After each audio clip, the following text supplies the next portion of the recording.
Le Kenya et l'Union européenne ont signé un accord commercial majeur lors d'une cérémonie à Nairobi.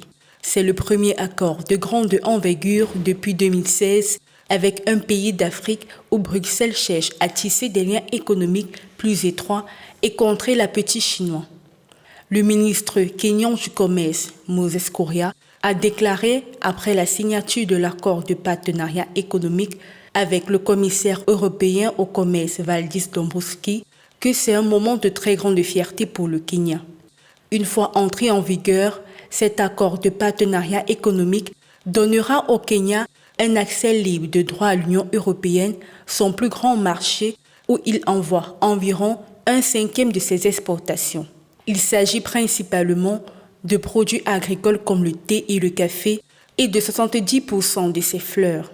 Le Kenya ouvrira de son côté progressivement son marché avec des réductions de taxes graduelles sur 25 ans, notamment pour les produits de l'industrie chimique ou des machines utiles. En revanche, une série de produits sensibles en seront exclus. Il s'agit également du premier accord commercial de grande envergure entre l'Union européenne et un pays africain depuis 2016.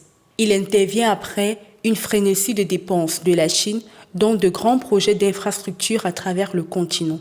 L'Union européenne a pris des mesures pour contrer le programme chinois dit des nouvelles routes de la soie, également connu sous le nom de la ceinture et la route, en annonçant en février qu'elle augmenterait les investissements au Kenya de centaines de millions de dollars par le biais de sa propre stratégie Global Gateway.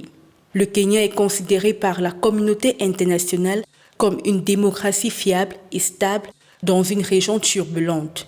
Cet accord avec le Kenya est l'aboutissement de négociations commerciales entre l'Union européenne et la communauté d'Afrique de l'Est qui ont débuté il y a une dizaine d'années.